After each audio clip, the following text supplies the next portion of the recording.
कहानी की शुरुआत एक लड़के से होती है जिसका नाम रियोमा ताकायाशी था, जो कि फॉरेस्ट में 1000 स्लाइम्स के साथ रहता है। ये स्लाइम्स हमेशा एक अलग तरीके से इन्वॉल्व करते हैं। ये बात पर डिपेंड था कि इन्हें किस तरह का खाना दिया जाएगा। अगर इन स्लाइम्स को ग्रीन कैटरपिलर खिलाया जाए तो एक स्टिकी स्लाइम्स बनते हैं, जिनसे बना स्टिकी फ्लूइड मजबूत थ्रेड बना सकता था, जो कि शिकार करने में भी काफी यूजफुल होता है। ऐसे स्लाइम्स किसी भी तरह के हार्ड सब्सटेंस को डिसॉल्व कर सकते थे, जैसे कि एक बोन। रियोमा के पास और भी बहुत तरह के स्लाइम्स हैं, जिनमें से कुछ पॉइजनस स्लाइम्स भी थे, जो कि जहरीले प्लांट्स को खाकर बने हैं। क्लीनर स्लाइम, जिनके नाम से ही पता चलता है कि ये साफ सफाई करने के काम आते हैं। स्कैवेंजर स्लाइम्स ये बचा कुचा कूड़ा कचरा खाया करते थे, और कुछ ऐसे फर्टिलाइजर्स भी बनते हैं जो कि काफी यूजफुल थे। रियोमा जब फॉरेस्ट में घूम रहा था तो वहाँ से कुछ लोग दिखे जिनका दोस्त घायल था। उनमें से एक ने रियोमा की तरफ तलवार उठा लिया, लेकिन उसने उन्हें एक मेडिसिन ऑफर की, जिसे पीने के बाद उनके दोस्त की जान में जान आ गई। वो रियोमा को इसके लिए थैंक्स बोलती है और उनसे उन्हें अपने घर में रुकने को ऑफर देता है। वो हैरान थे कि आखिर एक बच्चा जंगल में अकेला क्या कर रहा है। तभी उन लोगों को स्लाइम दिखे, जिन्हें देखते ही वो लोग अपने स्वॉर्ड्स निकालने लगे। लेकिन रियोमा ने बताया कि स्लाइम्स बाकी जैसे नहीं, ये सभी उसकी फैमिली का एक पार्ट है। उनमें से एक लड़का जो कि टेमर था, जिसके पास एक समय पर स्लाइम्स हुआ करते थे, जो कि उसकी फैमिली का पार्ट थे। एक टेमर वो होता है जो कि किसी भी तरह के मॉन्स्टर या जानवरों को काबू में कर सके। उसकी फैमिली सदियों से टेमर थी, जिनके पास लाल घोड़े और बर्फीले वानर जैसे स्लाइम्स थे। ये सुनकर रियोमा को लगा कि कोई महान इंसान है। थोड़ा आगे चलकर उनका रास्ता खत्म हो गया था, जिसे देखकर रियोमा ने वहाँ अपना मैजिक से अपने घर तक पहुँचाने का रास्ता उन चट्टानों के बीच में बना दिया। वो लोग उसका मैजिक देखकर हैरान थे। जब उन सभी ने उसके घर में एंटर किया तो उन्हें पता लगा कि घर में सिर्फ एक इंसान के रहने की जगह थी। इसका मतलब ये था कि रियोमा इस घर में अकेला रहता है। वो रियोमा से हैरान थे और उसका मैजिक देखकर उन्हें लग रहा था कि असल में रियोमा जितना छोटा दिखता है उतना है नहीं। तभी रियोमा ने उन लोगों को अपनी बनाई मेडिसिन देने लगा, जिसे देख के वो सभी और हैरान हो गए। तभी वो अपने आइस मैजिक से उन्हें वाटर ऑफर करने लगा, जिसका मैजिक देखकर वो और भी हैरान थे। वो उसके बारे में जानना चाहते थे, साथ ही वो अपना इंट्रोडक्शन देते और उनमें से एक का नाम रिनहार्ट था, जो कि जैमन डच का राजा था। रियोमा ये जानकर उसके सामने सर झुकाने लगा, लेकिन उसे ऐसा करने की कोई जरूरत नहीं, और वैसे भी उसने कन की काफी मदद की, साथ ही उसके दोस्त की जान भी बचाई। सभी बारी बारी करके अपना इंट्रोडक्शन देने लगे, जिनमें से एक का नाम कैमल था, जो कि एक मेज है। बाकी के दो लोगों का नाम ज़ेप्टर जिल था। जहाँ जिल उससे स्वॉर्ड निकालने के लिए माफी मांग रहा था, उसके पूछने पर उन्होंने बताया कि फॉरेस्ट के बारे में कुछ लुटेरे दिखे, जिसे उन्होंने हरा दिया, पर तभी उनके पीछे एक काला बालू पड़ गया। उसे भी उन्होंने लगभग हरा ही दिया था, लेकिन तभी उनके घोड़े ने छोड़कर भाग गए और वो अपने घायल दोस्त के लिए हॉस्पिटल में जाने के लिए किसी टाउन को ढूंढ रहे थे कि तभी उन्हें रास्ते में रोमिला मिला। रिनहार्ट को लगा कि रियोमा जंगल में कुछ समय में ढंग से नहीं रह पाएगा, लेकिन वो तो यहाँ पिछले 3 सालों से रह रहा है। कैमिल ने उसे क्रिस्टल बॉल दिखाकर बताया कि उनकी ये बॉल किसी क्रिमिनल के टच करने पर रेड हो जाती है और बाकी लोगों के टच करने पर शाइन करती है। साथ ही उनका नाम, एज और उनकी पावर्स के बारे में बताएगी। रियोमा ने जब उस बॉल को टच किया तो उन्हें पता लगा कि उसके पास किसी भी तरह की कॉम्बैट स्किल्स नहीं थी, जिसे देखकर रियोमा उनके लिए डिनर बनाने चले गया। इधर कैमिल रियोमा के जाने के बाद सभी को उस बॉल को दिखाने लगा। उसे पता चला कि रियोमा की एज 11 साल है। इसका मतलब जब वो 8 साल का था तब से यहाँ रह रहा है। वो सभी उसकी स्किल्स देखने लगे, जो कि एक बच्चे के मुकाबले ज्यादा थी। इसे देखकर रिनहार्ट रियोमा को अपने घर ले जाना चाहता था, ताकि वो उसके बारे में और जान सके। अगले दिन वो सभी जाने लगे। उनका फ्रेंड जो कि घायल था वो अब होश में आ गया था और रियोमा को देखभाल के लिए थैंक्स कहता है। इसे देखकर रियोमा ने उसे दवाई ऑफर करी, जो कि काफी कड़वी थी, लेकिन उन सभी ने उसे पकड़कर दवाई जबरदस्ती पिला ली। वो सभी अब रियोमा को शुक्रिया अदा करके वहाँ से चले जाते हैं। यहाँ हमारे पता लगता है कि रियोमा ने उन्हें अपने ग्रैंड पेरेंट्स की डेथ के बारे में एक झूठी कहानी बताई। असल में 3 साल पहले जिसकी डेथ हुई थी वो और कोई नहीं बल्कि रियोमा ही था। जिसके बाद रियोमा की पास्ट लाइफ दिखाई जाती है। कहाँ वो एक बड़ा इंसान था, उसकी दुनिया भी काफी अलग हुआ करती थी, लेकिन तभी वो एक दिन अपने आप को अलग ही जगह में पाता है। इसे देखकर उसे समझ आ गया था कि अब वो मर चुका है। जहाँ उसके सामने एक बुढ़ा इंसान, एक लड़की और एक लड़का बैठा था। जब मरने के बाद कोई इंसान उनके पास आता था तो वो हमेशा परेशान होता था, लेकिन रियोमा यहाँ ऐसा बिल्कुल भी नहीं है। उसकी लाइफ हमेशा से एक डिप्रेस लाइफ रही थी, और जैसे कि उसकी नौकरी थी, उसे पता था कि एक दिन वो मर ही जाएगा। वो एक बहुत ही बेकार कंपनी के लिए काम करता था, जहाँ हमेशा ओवर टाइम उससे कराया जाता और न ही कोई छुट्टी दी जाती। यहाँ वो तीनों इंसान जो कि उसके सामने थे वो गॉड थे। बुढ़े इंसान का नाम गौरन था, जो कि क्रिएटर है, और दूसरी थी लव ऑफ गॉडेस, जिसका नाम लूथिया था, और उस लड़के का नाम बफ था, जो कि लाइफ का गॉड है। उनका वर्ल्ड उसके वर्ल्ड से काफी अलग है। रियोमा ने उनसे पूछा कि आखिर वो मरा कैसे। दरअसल रियोमा को ब्रेन हैमरेज हुआ, जिससे उसे 4 बार खतरनाक छींकें आईं। उसका तकिया सर से हट गया और उसका सर जमीन पर जा लगा, जिससे उसके दिमाग की नस फट गई और कुछ सेकंड में ही वो मर गया। लेकिन वो ये सुनकर हैरान था, क्योंकि हमेशा उसके पियक्कड़ फ्रेंड्स उसके ऊपर अपनी बॉटल्स फैलाकर मारते हैं। उसके डैड हमेशा उसे गालियाँ सुनाया करते थे, लेकिन फिर भी उसकी लाइफ में इतनी सारी ट्रेजेडी होने के बावजूद भी अब वो सिर्फ एक छोटी सी चीज से सोते हुए मर गया। वो लोग हैरान थे कि रोमा को अब ये टेंशन है कि वो मरा कैसे। रोमा समझ गया था कि अब उसका रीइंकार्नेशन एक अलग वर्ल्ड में होगा, जहाँ उसे जीने के लिए एक अलग बॉडी मिलेगी। लेकिन उसका रीइंकार्नेशन एक 8 साल के बच्चे की बॉडी में होगा, जिसे उस क्रिएटर गॉड ने उसके लिए बनाया था। वो सभी उनके वर्ल्ड और धरती के बीच एक गेट बना देंगे, जिससे वो धरती पर पड़ी मैजिकल पावर्स को अपनी दुनिया में ला सके, क्योंकि धरती के लोग इसका कोई यूज नहीं करते और ये मैजिकल पावर्स योमा भी यूज कर सकता था। और इसलिए यहाँ आकर उसने झूठी कहानी बनाई कि उसके ग्रैंड पेरेंट्स मर चुके हैं, क्योंकि वो किसी को यह नहीं बता सकता था कि वो अर्थ से आया हुआ है। तभी उसकी बॉडी चमकने लगी और वो फाइनली अपनी नई जिंदगी शुरू करने जा रहा था। वो जब चाहे इन गॉड से चर्च में जाकर कांटेक्ट कर सकता था। वो सभी र्योमा को एक फाइनल गुड बाय कहने लगे, जिसे देखकर र्योमा इमोशनल हो गया। जिसके बाद वो अब अपने न्यू बॉडी में आ चुका था, जो कि एक 8 साल के बच्चे की थी। वो सभी गॉड्स को उसे एक नई जिंदगी देने के लिए शुक्रिया करता है। वो अपने पास्ट लाइफ की पावर्स देखने के लिए एक पेड़ पर लात मारता है, जिससे वे पेड़ टूट गया, यानी कि उसके अंदर उसकी पास्ट लाइफ की अभी भी ताकत मौजूद थी। वो अपनी मैजिक ट्रिक्स वाली बुक जो उन गॉड्स ने उसके साथ भेजी थी, उससे मैजिक सीखने का कोशिश करने लगा। जिसके बाद वो फैसला करता है कि वो भी इस जंगल में रहेगा। वो यहीं रहकर स्लाइम्स के ऊपर रिसर्च करता रहा। उसे अब यहाँ रहते हुए स्लाइम से रिसर्च करते हुए 3 साल हो गए हैं और अब उसे रिनहार्ड और उसके दोस्तों से मिले 2 हफ्ते हो गए। तभी वहाँ उसे रिनहार्ड और उसकी बाकी दोस्त दिखे, साथ ही उनके एक लड़की भी थी, जिसे देखकर उसके गाल लाल हो गए। यहाँ रिनहार्ड के फादर जमील और 5 एलसी जमील भी थे और वो लड़की रिनहार्ड की बेटी थी एलियाना। वो सभी र्योमा को अपना डायरेक्शन देते हैं और र्योमा उन्हें अपना। रिनहार्ड के फादर ने सुना है कि र्योमा स्लाइम्स को ट्रेन करता है। ये स्लाइम्स पहले के मुकाबले बढ़ चुके थे। र्योमा ने सभी स्लाइम्स को कंबाइन होने की कमांड दिया, जिससे सभी स्लाइम्स कंबाइन होकर एक बड़े स्लाइम में कन्वर्ट हो गए। ऐसे 100 स्लाइम्स आपस में मिल सकते थे अगर वो एक ही टाइप के हों तो।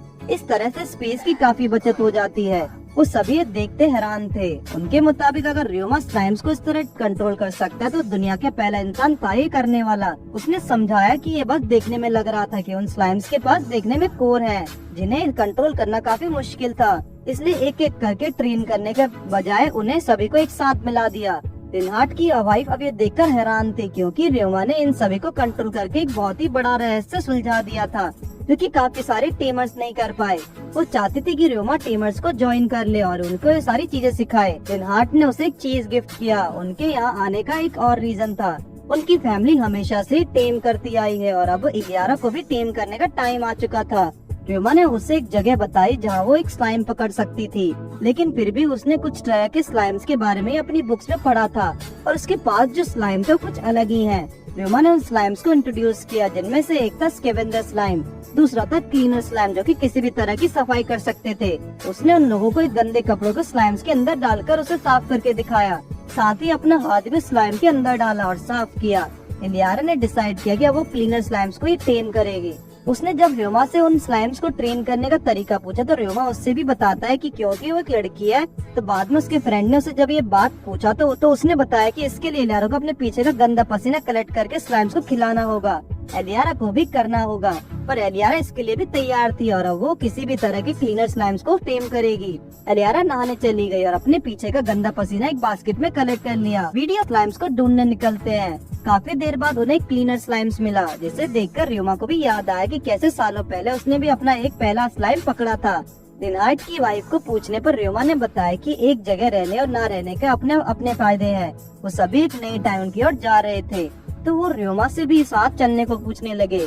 लेकिन र्योमा को ये तक याद नहीं है कि पिछले 3 सालों में वो लास्ट टाइम इस जंगल से कब निकला था, इसलिए थोड़ा जाने से हिचकिचाता रहा। इलियारा ने उसे जब अपने ट्रिप्स के एक्सपीरियंस के बारे में बताया तो जहाँ उसने काफी अलग चीजें देखी थी और उसने नए दोस्त भी बनाए। ये सुनकर उसे भी अब जाने का मन करने लगा और वो उन लोगों के बर्डन नहीं बनना चाहता था, लेकिन जाने के लिए तैयार था। ये देखकर वो काफी खुश हुए। वो र्योमा को अपना सामान उनके आइटम बॉक्स में रखने के लिए कहने लगे, लेकिन यहाँ र्योमा के पास तो अपने खुद का ही एक आइटम बॉक्स था। इसे जानकर वो और भी हैरान थे कि उसने इतनी कम उम्र में ये मैजिकल स्किल सीख लिया है। रिनहार्ड की वाइफ ने उससे कहा कि अगर उसे किसी भी मैजिक की जानकारी चाहिए तो वो उससे पूछ सकता है। इलियारा भी अपनी मॉम से मैजिक की ट्रेनिंग ले रहे थे, लेकिन अब जब वो लोग ये साथ में करेंगे तो उससे काफी मजा आएगा। र्यूमा इसके लिए तैयार था। अब तक उसने सिर्फ वही मैजिक सीखा था जो कि उन गॉड्स की दी हुई बुक में लिखा हुआ था, लेकिन अब उसे कुछ नया सीखने को मिलेगा। वो अपना पिछले 3 सालों में कलेक्ट किया हुआ सारा सामान अपने आइटम बॉक्स में डालने लगा। वहाँ उसने उन गॉड्स की स्टैचू भी रख दी थी। वो अगर चाहे तो अपने साथ इन्हें भी ले जा सकता था, लेकिन अगर उसे जरूरत पड़ेगी तो नया स्टैचूज बना ही लेगा। अगली सुबह सभी लोग जाने के लिए तैयार थे। रोमा अपने घर के दरवाजा लॉक करके निकल पड़ा। तभी उसने वहाँ उन लोगों का मैजिक देखा और हैरान हो गया, क्योंकि उसने अपनी लाइफ में ऐसा मैजिक कभी नहीं देखा था। रोमा सारे एलिमेंट्स को यूज कर सकता था, अर्थ, वाटर, फायर एंड आइस, लेकिन रिनहार्ट उसे बताता कि जो सारे एलिमेंट्स होते हैं वो किसी भी एलिमेंट को मास्टर नहीं कर पाते। इसे सुनकर वो स्माइल करने लगा। उन्हें लगा कि रोमा उनकी बात का मजाक में ले रहा है, लेकिन उसने बताया कि उसकी ग्रैंड मदर भी उससे ऐसे ही बात किया करती थी। ये तब की बात है जब वो हीलिंग मैजिक और अल्कामी ट्राई किया करता था, लेकिन अभी के लोगों को उस मैजिक में कोई इंटरेस्ट नहीं था। वो अल्कामी मैजिक की मदद से मिनरल वाटर को रॉक सॉल्ट में निकाल सकता था ताकि उस पानी को पिया जा सके। धीरे धीरे उन सभी का सफर चलता रहा था। तभी अचानक एक जगह पर एक आकर तेज बारिश होने लगी। जब रिनार्ट ने बाहर निकलकर देखा तो वहाँ तूफान की वजह से उनका रास्ता ब्लॉक हो चुका था और दूसरे रास्ते से जाने में काफी समय लग जाएगा। और वैसे भी यहाँ के लोग लुटेरे भी रहते हैं, तो उन्हें यहाँ से जल्दी निकलना होगा। रिनहार्ट ने फैसला किया कि वो अपने अर्थ मैजिक से इस रास्ते को साफ करेगा। र्यूमा भी ये देखकर बाहर आने के लिए अपना रेनकोट पहनने लगा, जो कि उसके स्टिकी स्लाइम्स ने बनाए थे। रिनहार्ट के फादर को उसके रेनकोट देखकर उससे बिजनेस करने का आइडिया आया। वो सभी वहाँ 2 अलग अलग मैजिक को करना चाह रहे थे बारिश ब्लॉक करने के लिए, लेकिन र्यूमा सिर्फ एक बैरियर लगाकर बारिश रोक देता है। र्यूमा उन्हें अपने मैजिक से वहाँ के पड़े मिट्टी में से कुछ ब्लॉक्स बनाकर दिखाने लगा और स्लाइम्स की मदद से हटाकर भी। अगले सुबह वो सभी र्यूमा को थैंक्स करने लगे, क्योंकि उन्हें भी नहीं लगा था कि ये काम इतनी जल्दी हो जाएगा। रिनहार्ट की वाइफ खुशी से र्यूमा को अपने गले लगा लेती है। इस तरह से अगले 3 दिन तक सफर चलता रहा। फिर सभी अपनी मंजिल माइनिंग टाउन पहुँच गए। र्यूमा फाइनली 3 साल जंगलों में बिताने के बाद अब इस टाउन में आया, इस नए वर्ल्ड सिली फॉल में। हालांकि इसे माइनिंग टाउन कहा जाता है, लेकिन काफी सालों से टाउन में भी माइनिंग नहीं हो रही थी और रिनहार्ट यहाँ यही देखने आया था कि उसे किसे माइन को चलाने देना है और किसको कम प्रोडक्टिविटी के कारण बंद करना है। र्यूमा सभी के साथ चढ़ जाने वाला और अपना सतुरा बोर्ड को लेने, जो कि इस वर्ल्ड का आधार आईडी कार्ड की तरह है। इससे लोगों को अपने स्किल्स और स्टेटस के बारे में पता लगता है। अंदर उसे एक लड़की मिली जो कि उसके रूम में ले जाकर उसे को एक स्टेटस बोर्ड देती है और यहाँ कुछ स्टेप्स थे जो कि उसे फॉलो करने हैं। उसने र्यूमा को स्टेटस बोर्ड रखकर क्रिस्टल बॉल को टच करने के लिए कहा। उसके क्रिस्टल बॉल टच करते बहुत तेज रोशनी निकली। तभी वो 3 गॉड्स उसके सामने आए। र्यूमा को लगा कि कहीं वो दोबारा मर तो नहीं गया, लेकिन उन्होंने बस र्यूमा को दिमाग को थोड़े समय के लिए यहाँ खींच लिया था। वो कुछ टाइम में वापस चला जाएगा। उसे नहीं लगा था कि वो उन सबसे दोबारा मिल पाएगा, लेकिन उसे तो उन 3 गॉड्स ने मिलने के लिए ओमेकल स्किल्स की जरूरत थी और उसने तो अभी तक सीखा भी नहीं, तो वो कैसे मिल पा रहा है। लेकिन उसने लगातार 3 सालों तक गॉड्स की प्रेयर की, जिससे खुश होकर उन लोगों ने उसे ओमेकल स्किल्स दे दी। वो खुश थे कि र्यूमा चर्च आया और उसने जंगलों में भी अपने घर को काफी अच्छा मेंटेन कर रखा था और ये सब र्यूमा कर पाया सिर्फ उन स्लाइम्स की मदद से। इन स्लाइम्स को गॉड ने क्रिएट किया था, जिस वजह से डिफरेंट स्लाइम्स के बारे में रिनहार्ट और उसकी फैमिली को कोई जानकारी नहीं थी। इन स्लाइम्स को ये एबिलिटी दी गई थी कि वो एनवायरनमेंट को अडॉप्ट करके रिप्रोड्यूस कर पाए, इसलिए उन स्लाइम्स को इवॉल्व होने के लिए एबिलिटी अनगिनत थी। लेकिन इन स्लाइम्स के स्पीशीज बनने के बाद वो इवॉल्व होना बंद हो गए थे। लेकिन र्यूमा ने आकर स्लाइम्स के पोटेंशियल को अनब्लॉक किया। र्यूमा ने कभी सोचा नहीं था कि उसे कभी गॉड से भी तारीफ सुनने को मिलेगी। र्यूमा यहाँ पहले इंसान नहीं था जो अर्थ से आया था। उससे पहले एक और लड़की इस वर्ल्ड में आई थी और उसने रिनहार्ट की फैमिली में शादी की। उसकी विश था एनिमल्स ट्रेन करना और वो एनिमल्स टेम करना चाहती थी। उसने टीमिंग मैजिक स्कूल में काफी ट्रेनिंग की और काफी कुछ सीखना टीमिंग के बारे में। उससे एक नोबेल प्राइज भी मिला। रिनहार्ट से उसे प्यार हो गया और उसने शादी भी कर ली। इस वजह से उन गॉड्स के हाथ हमेशा से रिनहार्ट की फैमिली के साथ हैं। एलियारा में अपनी फैमिली का स्ट्रॉन्ग ब्लड है। उसके अंदर उसकी मॉम के साइड का ब्लड था, ना कि रिनहार्ट फैमिली की साइड का। र्यूमा उस इंसान से नहीं मिल सकता जो कि अर्थ से आया था, क्योंकि हर एक अर्थ से आए इंसान के बीच में 200 साल का गैप होता है। एलियारा के साइड के इंसान स्टीरियोटाइपिकल और डाकू थे। उसने स्ट्रॉन्ग मैजिक पावर्स का यूज किया और विश किया कि उसे कभी कोई ना हरा पाए। लेकिन रोमा यहाँ उससे काफी अच्छा है। वो अपने डिसीजन सोच समझकर शांति से लेता है।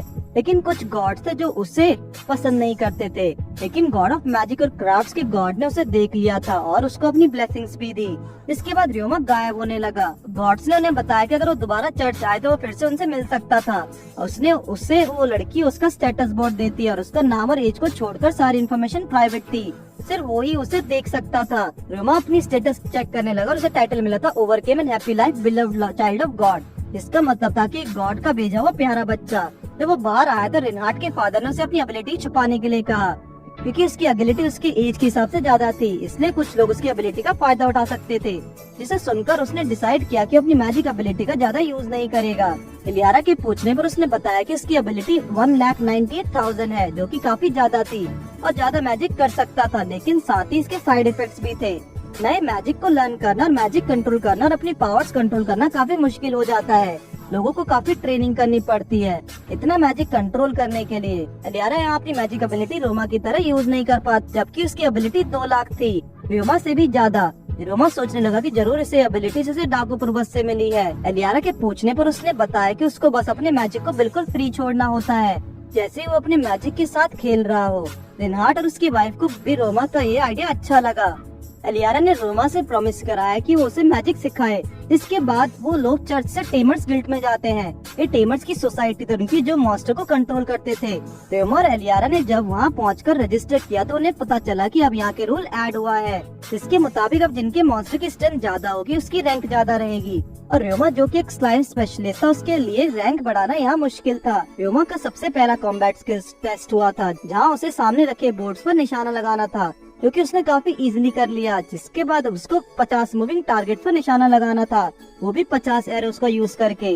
वो इन पर भी बड़ी आसानी से निशाना लगा रहा था, यहाँ तक कि उसने एक बार में 4 एरो से 4 टारगेट पर निशाना लगाया। ये देखकर सभी हैरान थे। उसकी कॉम्बैट स्किल्स से उसने टेस्ट लेने वाले इंसान तक हरा दिया। इसका नाम रोगन था। वो रोमा को अपने ऑफिस में बुलाकर उसका रजिस्ट्रेशन कंप्लीट कर देता है। रोमा को उसका गिल्ड कार्ड मिला, जिसमें उसे जी रैंक मिला था। ये इसलिए था क्योंकि वो उसे स्किल्स के हिसाब से ई रैंक देना चाहता था, लेकिन ये चीज बाकी लोगों को डिमोटिवेट करती है, इसलिए उसने रैंक जी दिया ताकि वो बिल्कुल शुरू से शुरू कर सके और अपने आप को साबित कर सके। इसके बाद वो जाकर अपने लिए जॉब ढूंढने लगा। उसके एक क्लीनिंग की जॉब मिली, जिसके लिए वो केपेबल था। रोमा अपने दिन अपने एवेंजर्स एकिन्स को लेकर मिशन करने निकल गया। जिसके बाद वो एक घर में पहुंचा, जहाँ एक बिल्ली जैसी दिखने वाली लड़की थी। उसके घर से काफी बदबू भी आ रही थी। उसे चिंता होने लगी कि कहीं उसका बेल्ट मिशन आखिरी ना हो। रोमा का पहला मिशन एक घर को साफ करना है, जो कि पूरा कूड़े से भरा हुआ था। इस घर के बगल में कूड़े की जगह थी, जहाँ की जमीन ठीक नहीं, इसलिए उसके बेसमेंट में कूड़ा आते ही गया और अब वो उसका पूरा घर कूड़े से भर चुका है। इसलिए अब कोई इस घर को साफ करना नहीं चाहता था, और वैसे कौन साफ करना चाहेगा ऐसे कभी न खत्म वाले कूड़े को।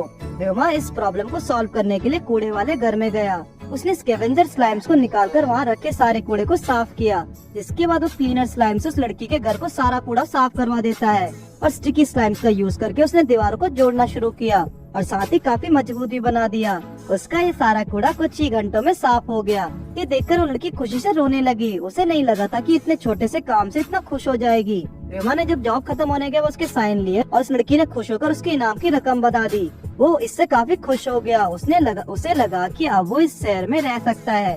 रोमा जब गिल्ड पहुंचा तो उसे अपना इनाम मिला, जो कि शायद कुछ और ज्यादा ही था, लेकिन ये उसकी मेहनत का ही इनाम था, जो कि उस लड़की ने अपनी खुशी से ही दिया था। तभी रोगन वहाँ आकर रोमा को अपने साथ ले गया। वो जानना चाहता था कि उस लड़की के घर को रोमा ने कैसे साफ किया, क्योंकि वो लड़की भी एक एडवेंचरर थी और आज तक कोई उसके घर को कूड़ा साफ नहीं कर पाया। लेकिन रोमा ने तो बस कुछ स्लाइम्स और अपने मैजिक का यूज करके ऐसा किया था। रोगन रोमा को एक काम देना चाह रहा था। रोमा समझ गया कि रोगन अब उससे कॉमरेड टॉयलेट साफ करवाना चाहता है, क्योंकि उसने ये जॉब बोर्ड पर देखा था और इस काम के लिए गवर्नमेंट कोई पैसा नहीं देती, जिसके कारण अब टॉयलेट की ये हालत हो चुकी थी। टाउन की इनकम भी कुछ समय से गिरती आ रही है और कॉमरेड टॉयलेट को साफ करने का काम उन लोगों को दिया जाता था जो झुग्गी झोंपड़े में रहते थे। लेकिन गवर्नमेंट ने उन्हें काफी कम पैसे दिए और घटिया बहाने बनाए कि वो लोग ढंग से काम नहीं कर रहे, और भले ही किसी को कितनी भी जरूरत क्यों ना हो, कोई भी इतने कम पैसों के लिए काम नहीं करना चाहता। यही वजह है कि उस टॉयलेट को कोई साफ नहीं करता। रोमा ने उन टॉयलेट्स को साफ करने के लिए मान गया। रोमा ने कहा कि वो रिनहार्ड की फैमिली के इस बारे में बताएगा, शायद वो भी इसमें कुछ मदद कर सके। रिनहार्ड को पता लगा कि टाउन में काफी समय से कुछ बदलाव नहीं आया है। अगर रोमा जो कह रहा था वो सच है तो जरूर कुछ गड़बड़ है। उसने असिस्टेंट को इस बारे में पता लगाने के लिए कहा। उसके फादर ने बताया कि टाउन में काफी समय से पैसों का घपला हो रहा है और जिन लोगों को ये मिलना चाहिए उनके साथ ऐसा हो रहा है। ये माफी के लायक नहीं, उन्होंने उनकी मेहनत बर्बाद कर दी। रिनहार्ड की वाइफ एलिस ने बताया कि कॉमरेड टॉयलेट बनाने का आइडिया फादर का था और उन लोगों को टॉयलेट की सफाई के लिए पैसे देने का भी। रिनहार्ड की फादर इस बारे में कुछ जरूर करेंगे। अगले दिन वो टॉयलेट साफ करने के लिए पहुंच गया अपने स्लाइम्स के साथ। वहाँ के टॉयलेट्स बड़े थे और टोटल 39 थे। उसने फैसला किया कि वो एक एक करके सभी टॉयलेट को साफ करेगा।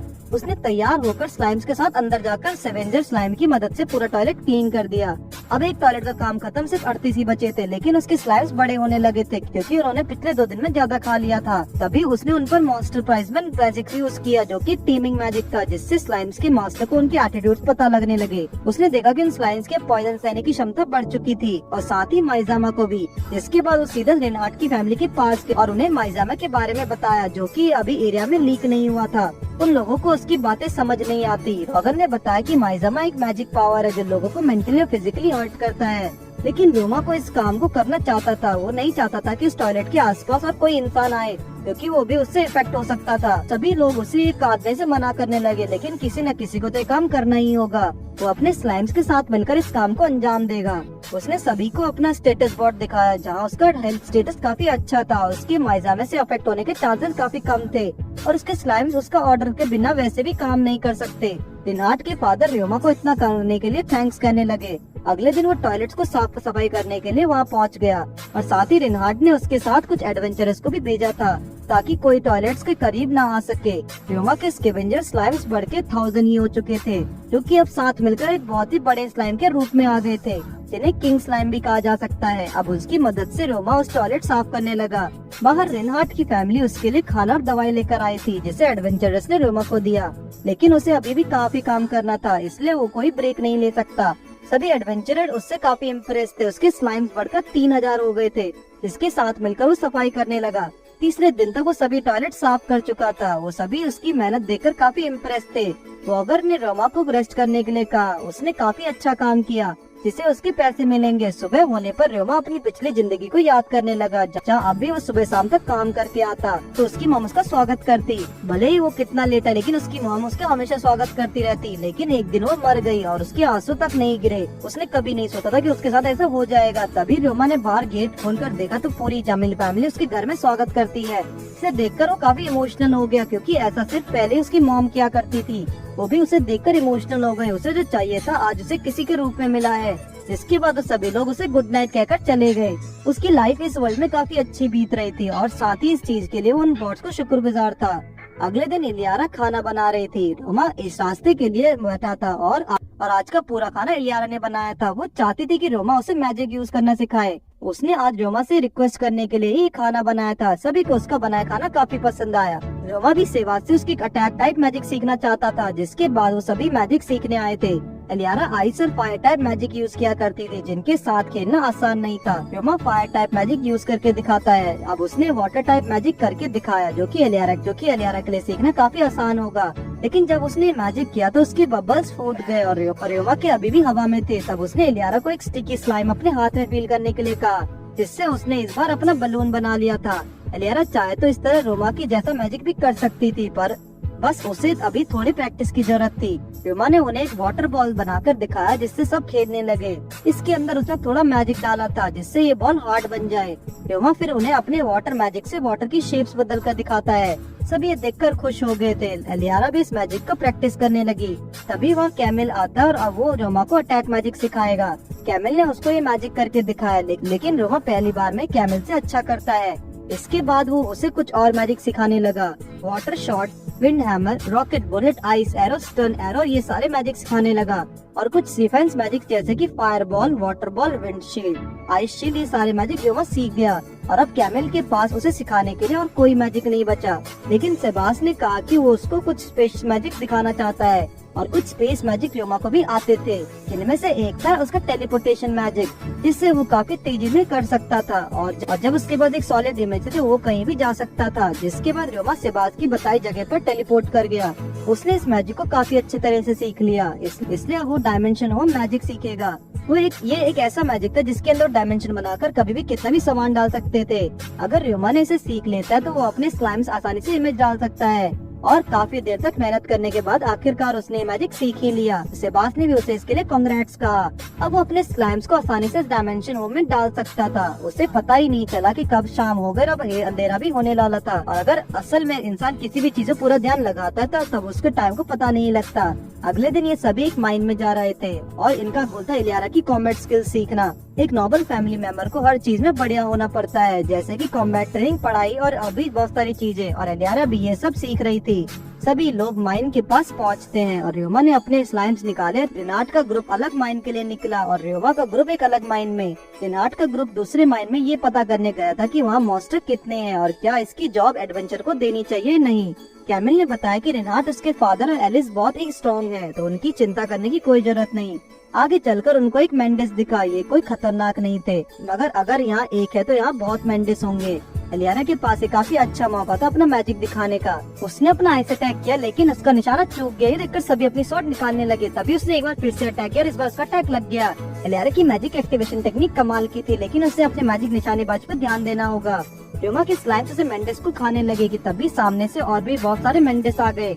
रियोमा इन्हें मारने के लिए तैयार था। उन्हें नहीं लगा कि रियोमा ये कर पाएगा, तभी वो अपने फिजिक्स हार्डनिंग मैजिक का इस्तेमाल करके सारे मेंडिस को मार गिराता है। वो ये देखकर हैरान थे और वो सभी आगे बढ़ते हैं और रियोमा ने और भी काफी मेंडिस को मार गिराया। एलियाना ने रोमा को थैंक्स के तौर पर एक मेटल स्लाइम ला कर दिया, उसको मैजिक के साथ खेलना सिखाने के लिए। जिसके बाद वो लोग बाहर आए। रेनाट के ग्रुप ने आकर बताया कि उन्हें माइन में बैट मिले थे। वो इसके बारे में एडवेंचर गिल्ड में क्वेश्चन जरूर उठाएंगे। रियोमा ने वहाँ लाल मिट्टी देखी, ये कलर था ऑक्सीडाइज आयरन का। शायद वहाँ कुछ आयरन अभी भी बचा है। जिसके बाद रियोमा अल्कामी इस्तेमाल करके आयरन सॉइल से अलग करके ऑक्सीजन को रिमूव करके एक आयरन को ब्लॉक बनाकर दिखाती है। ये देखकर सभी शॉक हो गए थे। ये वही अल्कामी था जिसके बारे में रियोमा ने उन्हें बताया था। रेनाट के फादर को याद आया कि रियोमा को उन्हें किसी से मिलाना था, जिसके बाद वो उसको एक इंसान की शॉप पर ले गए जिसके नाम था मॉर्गन ट्रेडिंग कंपनी। उस इंसान ने जब रियोमा की बनाई अल्कामी देखी तो उसको यकीन नहीं हुआ कि एक अल्केमिस्ट उसके सामने खड़ा है। मॉर्गन ने ये देखकर इसे बेचने का जिम्मा उन पे ऊपर ले लिया, लेकिन यहाँ रियोमा नहीं चाहता था कि उसका सीक्रेट बाहर आए कि किसने ये बनाया है। ऐसा इसलिए क्योंकि लोगों को लगेगा कि एक फ्रॉड है, क्योंकि इसे 11 साल के बच्चे ने जो बनाया था। हो सकता है कि कुछ लोगों को इस बात पर यकीन ना हो,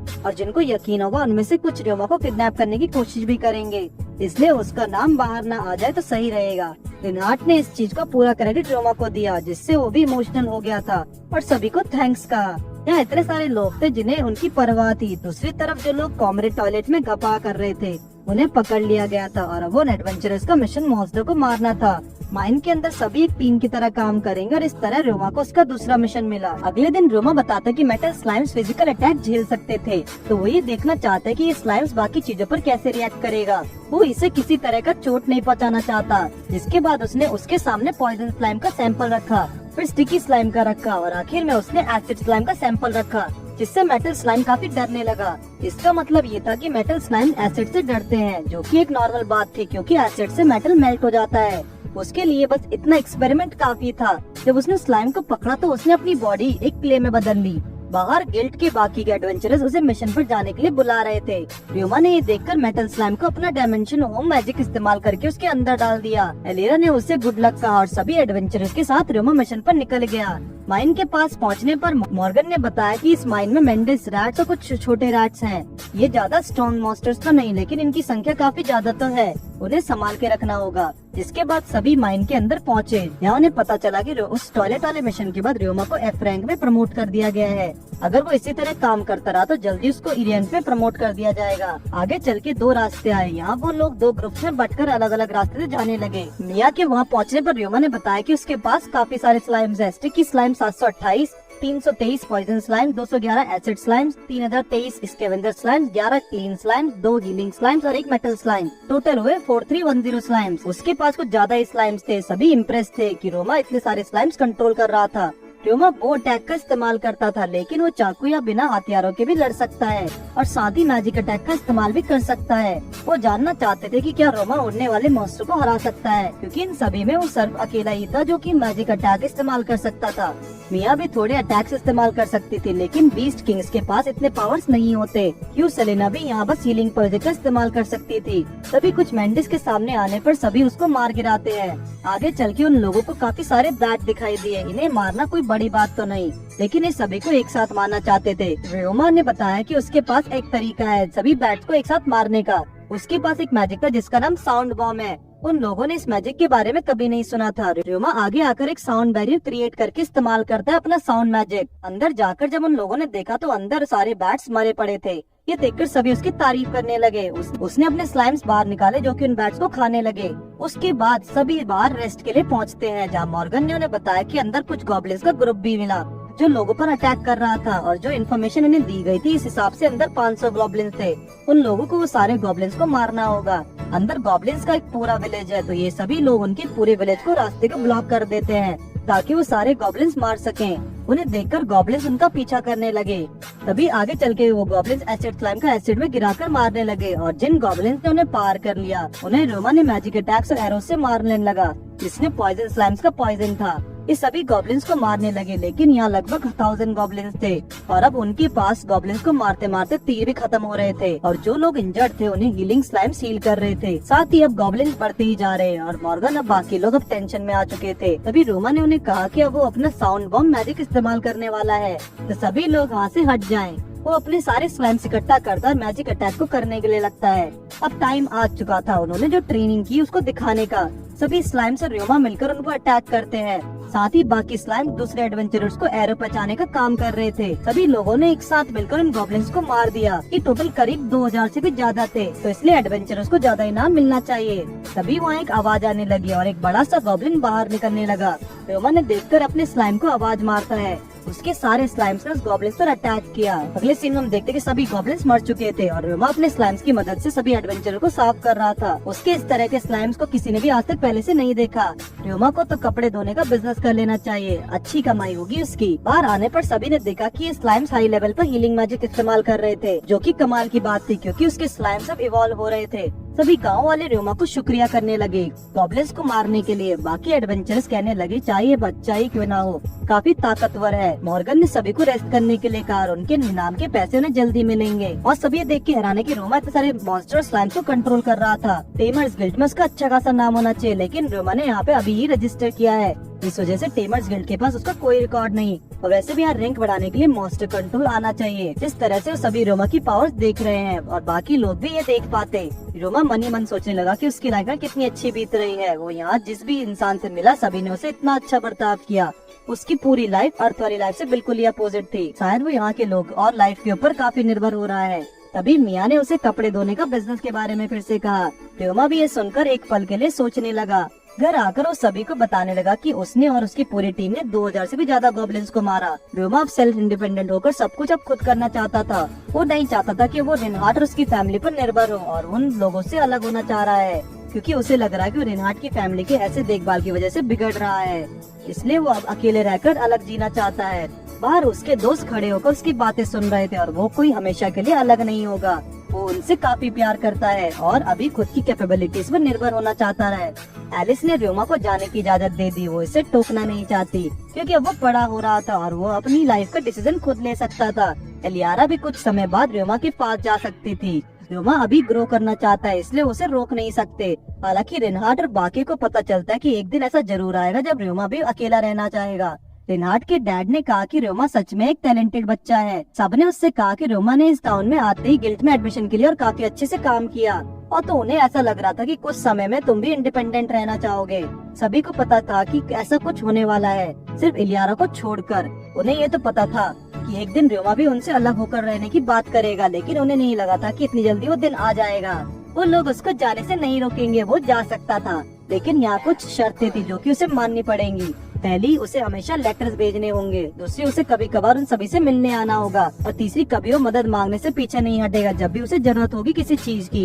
ये सब इम्पोर्टेंट था। एलियारा ने भी उसे जाने की इजाजत दे दी और उसके डिसीजन की रिस्पेक्ट करी, लेकिन यहाँ भी उसे उसकी शर्त माननी पड़ेगी। वो ये थी कि वो 3 साल बाद और 6 साल बाद मिलेंगे। 6 साल बाद वो ग्रेजुएट हो जाएगी और 3 साल बाद उसे एक लंबी छुट्टी मिलेगी जो कि उनके लिए काफी अच्छा समय होगा मिलने का। रोमा भी इसके लिए पूरी कोशिश करेगा। अगर वो भूल गया तो उसके साथ अच्छा नहीं होगा, पर उसने कहा कि ये बात उसे हमेशा याद रहेगी।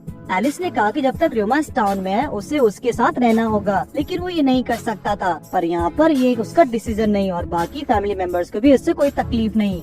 ये उसका डिसीजन नहीं बल्कि एलिस का था, इसलिए उसे तब तक यहाँ रहना ही पड़ेगा। रोमा को उनकी बात माननी पड़े। वो लोग ग्रॉल फ्रॉग आउटब्रेक तक इस टाउन में रहने वाले हैं। ये वही फ्रॉग था जिसकी स्किन का इस्तेमाल आर्मर और उनके ऑर्गन्स का इस्तेमाल दवाइयाँ बनाने के लिए किया जाता है। उसे लगा कि सभी उसको आर्मर बनाकर एक कॉम्बैट ट्रेनिंग के लिए यूज करना चाहते थे, लेकिन उनका असली टारगेट कॉम्बैट नहीं लिवर बर्ड है। तभी उस लिवर बर्ड की तस्वीरें देखने लगे। उसके पंख काफी बड़े थे और दिखने में ये बर्ड काफी ब्यूटीफुल थी, इसलिए लोग इन्हें पसंद करते थे। इसी के कारण इसे यहाँ पकड़ना ज्यादा मुश्किल था और ज्यादातर टीमर्स इसमें कामयाब नहीं हो पाते। आउटब्रेक के टाइम पर ये सभी लेक के पास इकट्ठा होते हैं। र्यूमा भी उनके साथ इन्हें पकड़ने के लिए जरूर जाना चाहेगा। रेनहार्ड ने पूछा अगर वो उन सब पर निर्भर नहीं रहेगा तो क्या करेगा। उसने बताया कि वो पहले एक नॉर्मल एडवेंचरर की तरह रहेगा, तो लोगों के साथ अच्छा रिलेशनशिप बनाएगा और साथ ही अपनी ट्रेनिंग जारी रखेगा। वो अभी अपना बिजनेस स्टार्ट करने का भी सोच रहा है, कपड़े धोने का, जो वो क्लीनर स्लाइम्स की मदद से लोगों के कपड़े धोएगा। और अगर वो एडवर्टाइज कर दे तो वो गॉब्लिन से भी ज्यादा गंदे कपड़े धो सकता है, तो शायद वो अपनी जरूरत के सामान के लिए पैसे तो कमा ही सकेगा। तभी बाहर खड़े कैमिल और बाकी सभी भी अंदर आ गए। उन्होंने कहा कि वो जरूर कर लेगा। उसे इस बिजनेस के बारे में म्यू सर से डिस्कस करना चाहिए और जब वो काम और बिजनेस से फ्री हो जाए तो उसे थोड़ी बहुत रेनहार्ड की फैमिली की भी मदद करनी पड़ेगी ताकि वो माइंस में आयर मॉन्स्टर को मार सके। अगले दिन र्यूमा एलियारा के साथ सर्च के पास पहुंचता है। उसने वहाँ सर्च को अपने बिजनेस के बारे में बताया, साथ ही अपने क्लीनर स्लाइम्स को इस्तेमाल करके भी दिखाया। वो ये देखकर काफी खुश हो गया और कहा कि उसका बिजनेस बहुत ही अच्छा चलेगा। उसे मर्चेंट गिल्ड में जल्दी रजिस्टर करना चाहिए, उसका ये बिजनेस बहुत ही प्रॉफिट कमाएगा। वो सभी जाने लगे मर्चेंट गिल्ड में रजिस्ट्रेशन करने। उसने एक बार फिर से कहा कि र्यूमा का ये बिजनेस बहुत पैसे कमाएगा और र्यूमा को अगर कुछ मदद चाहिए तो उसके लिए मदद भी करेगा। इसके बाद वो सभी मर्चेंट गिल्ड में पहुंचे, जहाँ एक लेडी बैठी थी जिसका नाम जिसेला था, जो कि गिल्ड की मास्टर थी। र्यूमा ने उसे अपने बिजनेस के बारे में बताया, जो कि एक लॉन्ड्री सर्विस थी, और साथ ही वो र्यूमा का क्लीनर स्लाइम देखकर हैरान थी। उसने आज से पहले ऐसा कोई स्लाइम नहीं देखा। वो उनका रजिस्टर करने के लिए मान गई। वो उससे जगह पूछते हैं जहाँ वो एक बिजनेस शुरू कर सके। जिसेला ने उन्हें मैप दे दिया। जब वो वहाँ पहुँचते हैं तो तब उन्हें पता चला कि उस जगह पर पहली बार एक होटल और एक बड़ा हाउस, लेकिन फिर इस जगह पर आग लग गई। तब से यह जगह ऐसी ही पड़ी है। ये एडवेंचरर गिल्ड के पास हुआ था और साथ ही इंडस्ट्रियल एरिया के पास भी। तो र्यूमा इसके लिए रेडी होकर उस जगह को खरीदने के लिए तैयार था। सारा पेपर वर्क का काम यहाँ सर्च की जिम्मेदारी थी, लेकिन साथ ही वो इसके लिए कुछ कमीशन भी लेगा। साथ ही साथ वो र्यूमा को कुछ प्रोफेशनल एम्प्लॉयज भी देगा काम स्टार्ट करने के लिए। वो प्रोफेशनल मैनेजर्स हैं, जो कि उसके पूरे काम को अच्छे से मैनेज कर लेंगे। र्यूमा मैनेजमेंट का काम भी नहीं कर सकता था, क्योंकि सर्च को ये उसके चेहरे से ही अलग पता लग रहा है। वो भले ही बच्चा होते हुए अपने इमोशन छुपा रहा है, लेकिन मर्चेंट मैनेजर के सामने वो नहीं छुपा पाया। र्यूमा इसके लिए मान गया, जिसके बाद उसने क्लीनर स्लाइम्स की मदद से वहाँ का सारा कूड़ा कचरा साफ कर दिया। वो यहाँ 2 फ्लोर्स बनाएगा और साथ ही एम्प्लॉयज के रहने के लिए एक जगह भी। उसने स्लाइम्स की मदद से काम शुरू कर दिया। फ्रेंड्स मदद करने के लिए ही होते हैं, तो वो कुछ ऐसा ना समझे। उसके सारे एडवेंचरर फ्रेंड वहाँ आ चुके थे, जो कि देखकर काफी खुश थे कि वो इंडिपेंडेंट होने जा रहा है। उसके पास अब ऑलरेडी 7 कस्टमर्स भी हो गए हैं। उसके शॉप का नाम बैम्बू फॉरेस्ट लॉन्ड्री सर्विस। उसका लास्ट नाम था ताकाबयाशी। ये नाम उसी ने इसी के ऊपर रखा है। जहाँ उसके नाम का मतलब था बैम्बू फॉरेस्ट, उन्हें इसका मतलब तो समझ नहीं आता, लेकिन इसका नाम अच्छा है। फिर वहाँ र्यूमा और इलियारा मिलकर शॉप को डेकोरेशन करते हैं, जहाँ उसने बातों बातों में इलियारा को ये बताया कि वो पहले काफी काम कर चुका है और उसके सामने कुछ भी नहीं।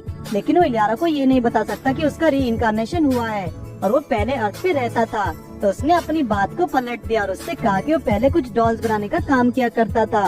वो अपना काम खत्म कर अब शाम में जा रहे होते हैं। र्यूमा अपने शॉप खोलने से पहले सभी लोगों को एक पार्टी देना चाहता था।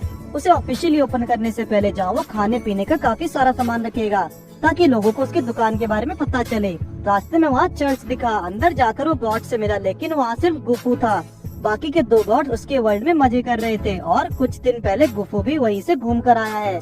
तभी उसकी बॉडी चमकने लगी, जिसका मतलब टाइम खत्म हो गया। जाने से पहले गुफू ने उसे बताया कि उसका माइंड उसकी यंगर बॉडी को अफेक्ट कर रहा है। र्यूमा चर्च में वापस आ गया, जिसके बाद वो घर की ओर जाने लगा। काफी रात हो चुकी थी और अब उसका अगला दिन काफी बिजी जाने वाला है। र्यूमा रेनहार्ड की फैमिली के पास गया, उन्हें अपनी पार्टी में इनवाइट करने के लिए। वो मॉर्गन को भी अपनी पार्टी में इनवाइट करता है और साथ ही ग्लेशियर अपने सारे एडवेंचर फ्रेंड को भी उसे इनवाइट किया अपनी पार्टी में। दूसरी तरफ सर्च र्यूमा के लिए एम्प्लॉयज लेकर आया था। र्यूमा खाना बनाने में बिजी था, जहाँ कुछ मेड्स भी उसकी हेल्प कर रही हैं। सर्च ने एम्प्लॉयज को र्यूमा की बनाई शॉप दिखाई, जो कि उन्हें काफी अच्छी लग रही थी। वो भी 11 साल के बच्चे ने इसे बनाया है। उन्हें किसी की एज से उसे जज नहीं करना चाहिए। वैसे भी र्यूमा जमीन फैमिली के साथ रहता है। तभी र्यूमा ने भी वहाँ आकर उनका वेलकम किया। सर्च उसके नाम से काफी इम्प्रेस था और उसे भी नहीं लगा था कि र्यूमा इतना अच्छा कर सकेगा। उसने उसे बताया कि ये उसके नए एम्प्लॉयज हैं, जो कि अब उसके लिए काम करेंगे, जिनका नाम कार्ला नॉर्ड और कलेम नॉर्ड था। र्यूमा और एलिविया ने भी अपना इंट्रोडक्शन दिया। ये यहाँ की सर्विस के लिए आए थे। ये हर चीज प्रोवाइड करेंगे। ये भले ही यंग थे, लेकिन इन्होंने काम किया है as a sub manager and deputy sub manager ल्यून ब्रांच ऑफ मॉर्गन ट्रेडिंग। उन्हें इस पर डाउट था कि क्या स्लाइम सच में कपड़े साफ कर पाएंगे। और साथ ही वो कपड़े साफ करने के बाद सुखाएंगे कहाँ पर। जिसके बाद र्योमा उन्हें अपने स्लाइम्स का काम दिखाने लगा। क्लीनर स्लाइम्स कपड़ों को धोता है, मेटल स्लाइम्स उसको प्रेस कर देते हैं। उन्हें बस कपड़ों को बैग में डालकर कस्टमर को देना था, लेकिन साथ ही वो थोड़ा कपड़ों को अपनी कंफर्मेशन के लिए चेक भी कर सकते हैं। इन स्लाइम्स को कपड़े देने के बाद उन्हें किसी भी चीज की चिंता करने की कोई जरूरत नहीं, क्योंकि कपड़ों को गंदगी साफ करना स्लाइम्स के लिए खाना खाने जैसा था। उनके पास र्योमा के लिए कोई भी सवाल नहीं बचा और वो सोचने लगा क्या उसके काम से नाराज हो गए हैं, क्योंकि ये काफी प्रोफेशनल थे। शायद इन्हें ये लगता होगा कि ये काम इनके लिए नहीं है। इसके बाद र्योमा उनके लिए एम्प्लॉयज के लिए जगह दिखाने लगा। वहाँ मीटिंग रूम में एक मैनेजर ऑफिस था, साथ ही एक ब्रेक एरिया, रेस्टोरेंट था और एक किचन भी था।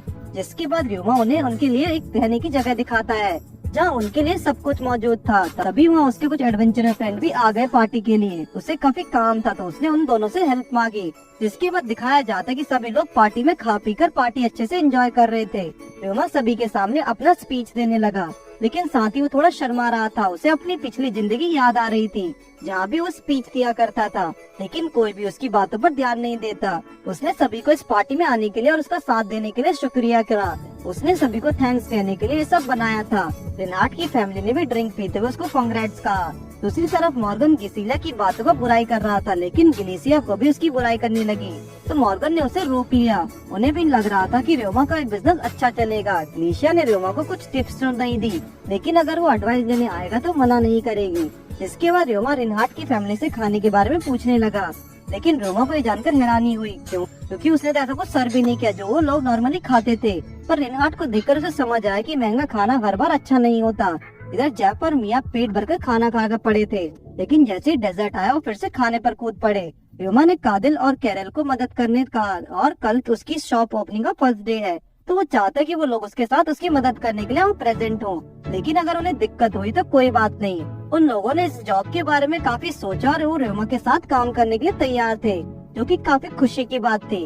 उन्हें लग रहा था कि र्योमा जमील फैमिली से बिलोंग करता है, लेकिन उसने बताया कि वो बस जमील फैमिली के साथ रहता है, उनका एक फ्रेंड बनके।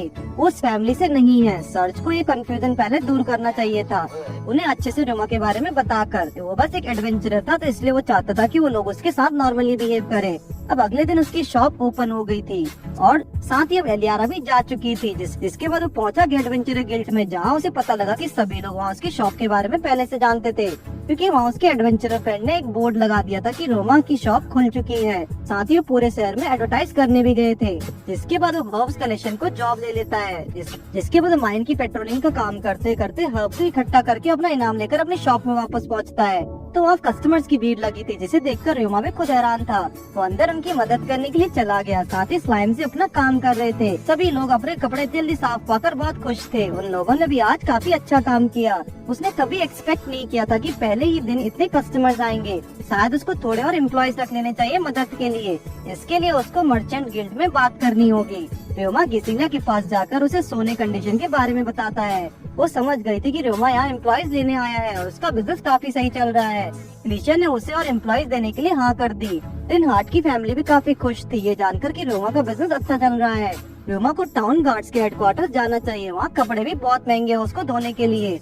इसके बाद वो रेस्ट करने के लिए वहाँ से चला गया। उसे अपनी पुरानी लाइफ याद आने लगी, जहाँ वो इतना काम करने के बाद थक जाया करता था, लेकिन अब वो कंफर्टेबल फील कर रहा है यहाँ काम करने के बाद। र्योमा की शॉप का सेकंड डे था और पहले दिन की तरह आज भी काफी लोगों की भीड़ लगी थी और सभी अपने अपने साफ कपड़े देखकर खुश दिख रहे थे। इसलिए र्योमा ने ये देखते हुए गिल्ड चला गया, जहाँ जाकर वो गिलिसिया से मिलता है, क्योंकि आज उसे कुछ एम्प्लॉयज दिलाने वाली थी। गिलिसिया ने सभी से मिला है, जहाँ काफी सारे लोग इकट्ठे हुए थे। उसने अंदर जाकर अपना इंट्रोडक्शन दिया, जहाँ सच में कुछ ज्यादा ही लोग थे। र्योमा बस ऐसी एम्प्लॉयज चाहता था जो कि बस उसके कपड़ों को बैग से उठाकर उसे कस्टमर से बात कर सके। उन्हें बस कपड़ों का बैग उठाकर एक जगह से दूसरी जगह ले जाना था। ये कोई ज्यादा भारी काम नहीं था और साथ ही र्योमा एक टेमर भी है, तो उसके शॉप में कुछ स्लाइम्स भी थे। तो वो चाहता था कि सभी लोग उसे और उसके स्लाइम्स को अच्छे से ट्रीट करें। सभी लोग सोच में पड़ गए, ये जॉब उनके लिए नहीं जिन्हें ये स्लाइम से नफरत है, ये उनसे डर लगता है। अगर ऐसा है तो वो सभी यहाँ से जा सकते थे, लेकिन साथ ही अगर उन्हें र्योमा जैसे बच्चे के साथ काम करने से कोई दिक्कत थी तो वो भी जा सकते थे। ये सुनकर सभी लोग आपस में स्लाइम्स और र्योमा के बारे में बात करने लगे और ये कहकर वो चले गए कि एक बच्चे के साथ भला कौन ही काम करना चाहेगा। लेकिन अभी दो लोग वहाँ रुके हुए थे, एक लड़की और एक बुढ़ा इंसान। उन दोनों को र्योमा के साथ काम करने में कोई प्रॉब्लम नहीं थी। साथ ही अगर उनकी कुछ शर्तें हैं तो वो भी बता सकते थे। बुढ़ा इंसान का नाम फे था और लड़की का नाम लीलोंग, जो कि उसकी बेटी थी। उनकी बस एक ही रिक्वेस्ट थी कि उस बुढ़े इंसान का पैर टूटा हुआ था, तो वो चाहते थे कि रोमा उन्हें काम पर रख ले। उसका ये पैर तो हीलिंग स्लाइम ठीक कर देंगे, तो इसलिए वो बिना किसी दिक्कत के काम कर सकते थे और उन लोगों की और कोई रिक्वेस्ट नहीं थी। तभी लीलैंग ने उससे पूछा कि क्या वो लोग वहीं पर रह सकते थे, क्योंकि उनके पास ज्यादा पैसा नहीं है कहीं और किराए पर रहने के लिए। पर अभी तो रोमा के पास एम्प्लॉयज का पूरा कमरा खाली ही पड़ा था, तो वो दोनों वहाँ रह सकते थे। तभी रोमा की नजर उन लोगों के पास पड़े हथियारों पर पड़ी। उसकी नजर काफी तेज थी। यहाँ रोमा को पता लगा कि वो दोनों असैसिन थे। रोमा को लगा कि वो दोनों यहाँ उसे मारने आए हैं और लोगों ने अब असैसिन का काम छोड़ दिया था। उनके बारे में ये बात गिरीशा को पता थी। वो भले ही बुढ़ी है लेकिन उनकी आंखें कमजोर नहीं। गिरीशा ने रोमा के साथ भी यही किया था। वो लोगों को अच्छे से पहचानती है, भले ही वो किसी और कंट्री के क्यों ना हो। लीलिंग ने बताया कि पहले वो लोग जिस मास्टर के लिए काम करते थे वो वॉर हार गया, तो उन्होंने अपना घर खो दिया, इसलिए वो यहाँ आ गए। पैसे के लिए फे ने माइंस में काम किया, लेकिन वहाँ उसका पैर टूट गया। उन्हें आज तक कोई ऐसा पहचान नहीं पाया। ये दोनों पहले थे जिन्होंने इसे पहचाना। और रोमा से कहने लगा कि वो लोग काफी स्पेशल लग रहे हैं, क्या वो भी किसी दूसरी कंट्री से थे। लेकिन दिखने में तो लोग काफी कुछ उनके जैसे ही थे, लेकिन असल में तो रोमा दूसरी कंट्री से बल्कि दूसरी दुनिया से था। वो उन्हें जॉब पर रखने के लिए मान गया। वो उनके पास जाने के बाद उन्हें रखने के लिए तैयार था, क्योंकि गिल्ड मास्टर इसीलिए उन्हें यहाँ लेकर आई थी, तो उसे उनसे कोई प्रॉब्लम नहीं। साथ ही रोमा के एम्प्लॉयज के साथ कुछ बॉडीगार्ड्स की भी जरूरत पड़ेगी, तो उन्हें कभी कभी उसके लिए बॉडीगार्ड्स का भी जॉब करना पड़ेगा, लेकिन उन्हें उससे कोई दिक्कत नहीं। दोनों ने हाथ मिला लिया। इस बिजनेस का फ्यूचर बहुत ब्राइट है, तो उन्हें जी जान लगाकर मेहनत करनी होगी। साथ ही अब वो रोमा के साथ काम करने वाले थे, तो इन्होंने अब ये हथियार हर जगह के ले जाने बंद करने होंगे। उन दोनों को हथियारों के बिना अजीब सा लगता था, तो वो अपनी असैसिन हैबिट नहीं छोड़ने वाले। जिसके बाद रोमा उन दोनों को अपनी शॉप में लाकर दिल और कैरल को इनसे इंट्रोड्यूस कराता है। वो सभी वहाँ अच्छे से काम करने लगे। शॉप क्लोजिंग का टाइम आ ही गया। उन लोगों ने काफी अच्छा काम किया। आज कल से भी ज्यादा कस्टमर आए थे। आज वो बहुत ही खुश लग रहे थे। शायद कुछ दिनों तक ये काम इसी तरह नेक्स्ट लेवल चलेगा। इसी के साथ आज जो लोग आए थे उन लोगों ने और भी एक काम को शॉप के बारे में रिकमेंड किया, तो देखकर उसने दोनों को आज की साइज कैलकुलेट करने के लिए कहा। जिसके बाद वो फे और लीलिंग को एक अलग कमरे में ले गया। वहाँ जाकर उसने अपना डायमेंशन होम मैजिक इस्तेमाल किया और उसमें से हीलिंग स्लाइम्स निकाले। ये देखकर वो भी हैरान थे। उसने बताया कि हीलिंग स्लाइम्स है जो कि किसी भी चोट को हील कर सकते थे। और तभी फे का पैर ठीक हो गया और दोनों बड़ी खुशी से रोमा का शुक्रिया करने लगे। फे के पास ये ठीक कराने के लिए पैसे नहीं थे। इनके पास बचे पैसे इन्होंने अपनी कंट्री के गार्ड्स को दे दिए, ताकि ये लोग वहाँ से किसी और जगह भाग सके। इनके पास सिर्फ एक ही रास्ता था, या तो अपनी जान बचा ले या फिर पैसे, इसलिए अभी यहाँ यही आए हैं। रोमा फिर उन्हें उनका कमरा दिखाने लगा, जो देखकर वो काफी खुश हो गए थे। कार्ला रोमा को अपनी शॉप की सेल्स दिखाते, जो कि कल से काफी ज्यादा थी, इसलिए उन्होंने सलाह दिया कि रोमा को भी और उनसे दूसरे टाउन में भी कुछ ब्रांच खोल लेनी चाहिए, क्योंकि ये बिजनेस बहुत ही ज्यादा प्रॉफिटेबल था। रोमा को लगा कि शायद ये कुछ ज्यादा जल्दी होगा, लेकिन यही सही होगा उसके बिजनेस के लिए। साथ ही रोमा को किसी ऐसे पर्सन के ढूंढना होगा जिस पर वो ट्रस्ट कर सके, तभी वो लोग अपनी दूसरी ब्रांच खोल पाएंगे। रोमा ने कहा कि वो इस बारे में जरूर सोचेगा। साथ ही उसने बताया कि फे और लीलैंड को आर्मी एक्सपीरियंस है, तो इसलिए वो दोनों बॉडीगार्ड्स का भी काम करेंगे, तो उनके लिए सैलरी में ही हर चीज जरूर इंक्लूड की जाए। ये सुनकर दोनों खुश हो जाते हैं। जिसके बाद वो एलियाना से मिला, जहाँ वो भी अपने स्कूल के कामों से काफी बिजी थे। उसके पास रोमा की शॉप में मदद करने के लिए टाइम ही नहीं मिला, लेकिन कोई बात नहीं, क्योंकि उसने अब एम्प्लॉयज हायर कर लिए थे। अगले दिन स्टोर में कल की तरह ही बहुत सारे कस्टमर्स आए थे। उनकी शॉप काफी अच्छी चलने लगी। सभी एम्प्लॉयज ने काफी अच्छा काम किया, इसलिए रोमा उन्हें पिज्जा बनाकर उनको सरप्राइज देता है। वो भी काफी खुश थे। साथ ही गिल्ड के भी एडवेंचरर, जो कि उसके फ्रेंड्स, वो भी आज अपने कपड़े साफ कराने के लिए आए थे। वो भी रोमा की सेल्स देखकर काफी खुश थे। इसी तरह आज तीसरा दिन भी गुजर गया उनकी शॉप का, और आज की सेल्स को कल से 1.5 गुना ज्यादा थी। रोमा ये देखकर काफी खुश था और उनका बिजनेस काफी अच्छा चलने लगा था। उसे अब कुछ और एम्प्लॉयज भी रख लेने चाहिए। उसके लिए उसे फिर से गिल्ड में बात करना होगा। साथ ही रोमा कुक भी काम पर रखना चाहता, लेकिन उनकी जरूरत क्या है। पर रोमा ने कहा कि सभी बिजी रहते हैं, फिर ये अच्छा होगा कि सभी को रोज का खाना मिले। सभी खुश थे कि रोमा अपने एम्प्लॉयज को काफी अच्छा ट्रीट करता है। जिसके बाद वो गिनीशा के पास पहुंचा। उसे एक बार फिर से एम्प्लॉयज चाहिए। उसे इस बार 2 लोग और साथ ही एक कुक भी चाहिए।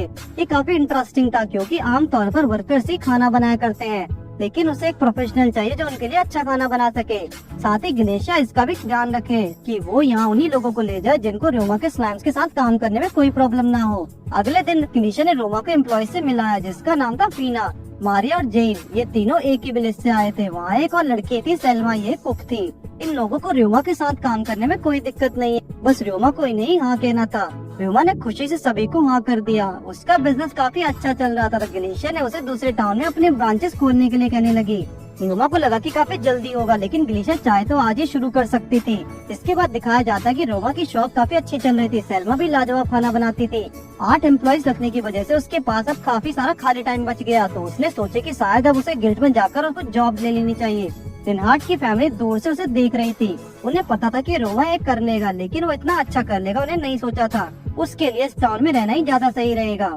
अगले दिन र्योमा सर्च के सामने बैठा होता है। उसकी शॉप काफी अच्छी चल रही थी, तो वो सर्च को थैंक्स करने आया था अपने एम्प्लॉयज देने के लिए, और अब उसने काफी सारे एम्प्लॉयज रख लिए थे, तो वो अब शॉप पर बिना रहे भी अपनी शॉप चला सकता था। सर्च ने यहाँ र्योमा को एक और बिजनेस के बारे में बताने के लिए बुलाया था।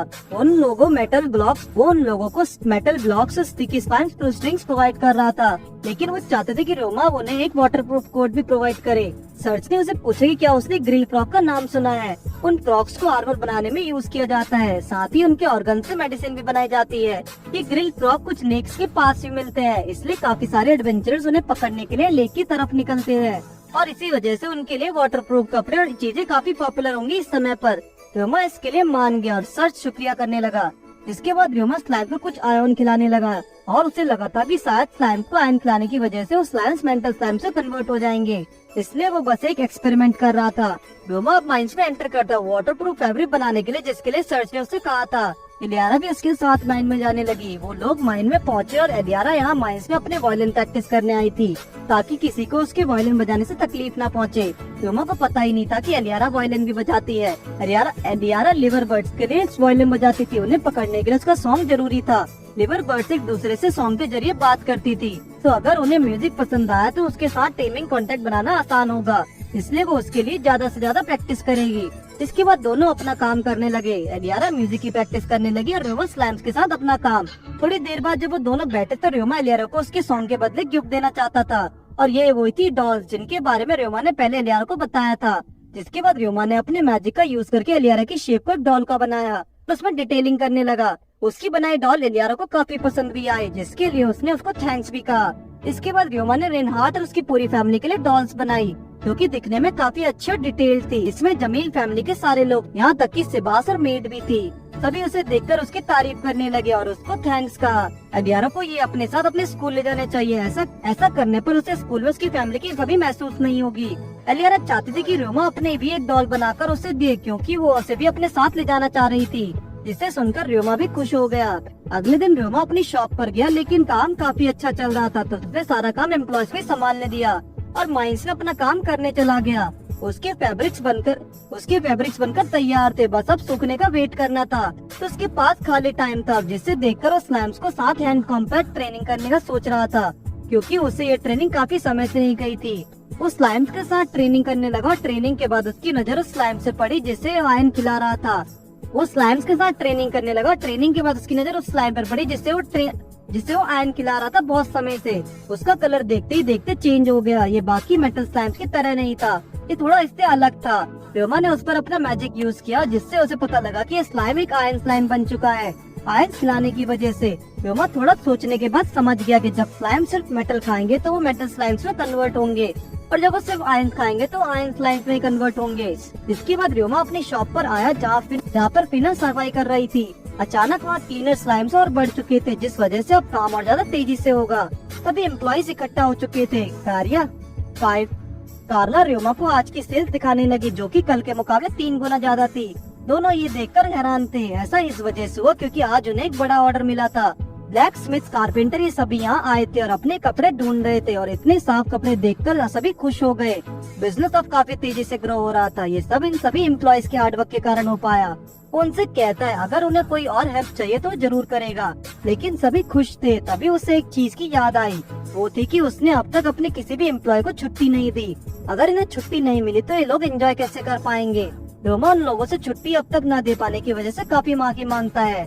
जेन सुनकर हैरान थी कि उन्हें आज छुट्टियां भी मिलेंगी, जिसके लिए र्योमा हफ्ते में 1-2 दिन शॉप को बंद रख सकता था, या फिर उनसे शिफ्ट में काम करा सकता था, जिससे उन्हें आराम से अपने लिए भी वक्त मिल जाता। ये सुनकर फिना रोने लगी। उसके लिए एक सपने जैसा था। रोमा को समझ नहीं आ रहा था कि कार्ला ने उसे बताया था कि नॉन लोकल लेबरर्स को छुट्टियां ना के बराबर ही दी जाती हैं, इसलिए ये ऐसा रो रही है। फीना ने बताया कि शायद अगर वो किसी और जगह काम कर रही होती तो अभी उससे ज्यादा काम कराया जाता और उसके बदले पैसे भी कम दिए जाते, साथ ही उन्हें अपने मालिकों को सर्विस भी देनी पड़ती है। यहाँ पर आप लोग समझ ही गए होंगे कि वो किस तरह के सर्विस की बात कर रही है। इसे सुनकर रोमा सोचने लगा कि हैरेसमेंट और एम्प्लॉइज एक्सप्लॉयटेशन इस वर्ल्ड में भी होता है, लेकिन उसके बिजनेस का गोल था अच्छे से ग्रो करना, सभी एम्प्लॉइज को अच्छे से ट्रीट करना। सेलेमा ने खाना बनाकर रेडी कर दिया और उसने सभी के साथ रोमा को भी खाने पर बुलाया। अब रोमा गिल्ड में जॉब के लिए आया था। जब वो अपनी जॉब के लिए जा रही थी तो तभी मेन ने उसे बताया कि एक और ग्रुप है एडवेंचर का दूसरे टाउन में, जिन्होंने हाल ही में एक नए प्रजाति का स्लाइम को ढूंढ रखा है। रोमा ने सुनकर हैरान था और उस ग्रुप की उसने सारी इन्फॉर्मेशन मांगी, लेकिन वो लोग उस स्लाइम को बेचने के लिए कुछ समय पहले टेमर्स गिल्ड गए थे, लेकिन उन लोगों ने उसे खरीदा नहीं। रोमा चाहे तो मेलिन उसको उस ग्रुप का पता चला सकती है। रोमा उससे एड्रेस लेकर लोकेशन में पहुंच गया और अंदर जाकर उसने ग्रुप को देखा जिसका नाम था बियर ऑफ सीकम। उन्होंने रोमा से पूछा कि आखिर वो कौन है। रोमा ने बताया कि वो भी एक एडवेंचरर और एक टेमर है, ठीक उनकी ही तरह, लेकिन वो हैरान है क्योंकि वो एक बच्चा था। उनमें से एक लड़का जिसका नाम सीन था वो रोमा को गुस्से में जाने के लिए कहने लगा। दरअसल उसका मूड अभी खराब था। रोमा ने उनसे उस सारे स्लाइम्स के बारे में पूछा जिससे उन लोगों ने अभी तक कुछ समय से पकड़ रखा था, लेकिन बेच नहीं पाए। सीन ने उसे गुस्से में पकड़ लिया। उसे लग रहा था कि रोमा उसका मजाक उड़ा रहा है, लेकिन ज्यादा पीने की वजह से वो गिर गया और उसके साथी उठाकर उसको ले गए। उनका लीडर रोमा के वहाँ आने से वहाँ पहुँचने लगा। रोमा यहाँ उनके स्लाइम्स को खरीदने आया था और उसने कहा कि वो अलग अलग प्रजाति के स्लाइम्स को इकट्ठा कर रहा है और उनका स्टडी करता है, तो इसलिए वो स्लाइम्स खरीदना चाहता था। उनका लीडर बताता है कि उनके पास एक ऐसा रेयर स्लाइम तो है, लेकिन कोई उनसे खरीदना ही नहीं चाहता। रोमा स्लाइम देखकर ये डिसाइड करेगा कि उन लोगों को कितने पैसे देने हैं। अगर स्लाइम अच्छा हुआ तो वो ज्यादा पैसे भी दे देगा। उसने जैन और स्लाइम को देखा तो वो रेड कलर का था। ये देखकर उसने स्लाइम खरीद लिया और उन लोगों को थोड़े पैसे जरूर दिए, लेकिन उन्हें ये पैसे ज्यादा लग रहे थे तो वो इसलिए उसे नहीं लेना चाह रहे थे। लेकिन उन्होंने रोमा की मदद करी रेयर स्लाइम को ढूंढने में, तो ये उनके लिए उसकी तरफ से था।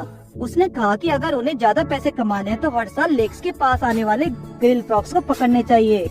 उसके पार्ट्स को उन सभी को काफी अच्छे पैसे मिल सकते हैं। उसने उन लोगों को अपने शॉप के बारे में बताकर अपने शॉप का एडवर्टीजमेंट भी करवा दिया, जिसके बाद वो जाकर उस स्लाइम से कॉन्ट्रैक्ट बनाने लगा और उसे पता लगा कि एक ब्लडी स्लाइम था। रोमा ने उसे एक मॉन्स्टर के पास रखा और स्लाइम उसका खून पीने लगा और उसकी बॉडी के अंदर चला गया।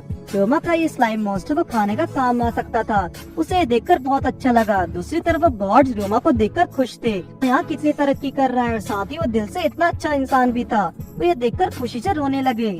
अगले दिन एलियारा रोमा के साथ टेमिंग मैजिक की ट्रेनिंग करने आई है। एलिस ने पूछा कि टेमिंग मैजिक का आखिर नेचर क्या होता है। एलियारा ने बताया कि टेमिंग मैजिक जो इंसान यूज करेगा वो मॉन्स्टर के साथ एक कॉन्ट्रैक्ट बना लेगा जिससे उसकी हेल्प करे और फिर टेमर और मॉन्स्टर एक दूसरे से बात कर पाएंगे।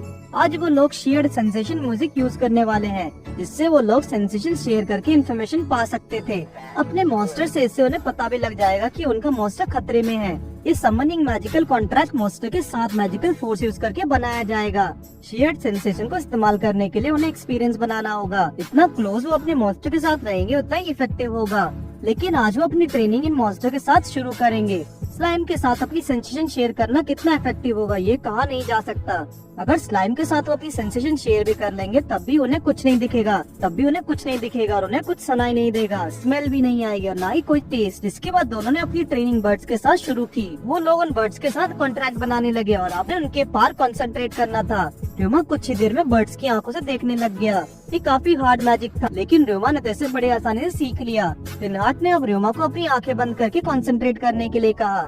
रोमा तब भी उसे बड़ी आसानी से बिना किसी दिक्कत के कर पा रहा था, लेकिन दूसरी तरफ एलियारा को इसे करने में काफी दिक्कत आ रही थी। रोमा को इस मैजिक के बारे में पहले से ही काफी नॉलेज था, इसलिए वो इसे इतने अच्छे से कर पा रहा था। पर एलियारा को कुछ भी पता न होने के बावजूद भी वो उसके एक्सपीरियंस के मुकाबले काफी सही कर रही थी और दोनों ने ये मैजिक काफी अच्छा किया। लेकिन एलियारा इसमें अभी भी कमजोर थी। जब रोमा ने पहली बार वर्चुअली रियलिटी गेम चलाया था तब भी उसे थोड़ी दिक्कत हुई थी। ये मैजिक थोड़ा सा उस गेम जैसा ही था। एलियारा भी इसे कुछ समय में सीख ही लेगी। रोमा का ये फर्स्ट टाइम था स्लाइम्स के अलावा किसी और चीज पर इस मैजिक का इस्तेमाल करना। उसे फिर भी कुछ अलग महसूस नहीं हुआ। शायद उसके पास बर्ड्स टाइप एम्पलीट्यूड ही था।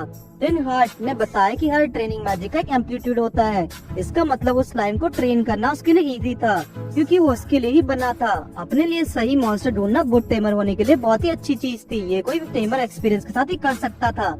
ह्यूमन ने रिनहार्ट से पूछा कि उसके पास कौन सा एम्पलीट्यूड है, तो उसके पास स्किल्ड मॉन्स्टर का एम्पलीट्यूड था। वो ज्यादा मॉन्स्टर हैंडल नहीं कर सकता, लेकिन उसका हर मॉन्स्टर काफी स्ट्रॉन्गर है और रिनहार्ट हर 4 पैरों वाले मॉन्स्टर टीम कर सकता था। तभी एलिस भी खड़ी होकर वहाँ पर एक फॉक्स आ गई उसके पास। ह्यूमा उसको देखकर चौंकाना हो गया, लेकिन ये एलिस की मॉन्स्टर ल्यूआर्क था, लिटिल फेनहार्ड। ह्यूमा को लगा कि लेजेंडरी फॉक्स है, लेकिन वो तो एक फेनरीड होता है और ये लिटिल फेनरीड था और ये एक वुल्फ मॉन्स्टर होता है जो कि आइस टाइप मैजिक यूज कर सकता था और काफी स्ट्रॉन्ग भी। उसने ऐसे 20 मॉन्स्टर टीम कर रखे थे और इसके अलावा उसके पास अलग 100 वुल्फ टाइप मॉन्स्टर थे। वुल्फ मॉन्स्टर उसकी स्पेशलिटी थी। ह्यूमा ने सुनकर काफी हैरानी हुई और इम्प्रेस था एलिस से।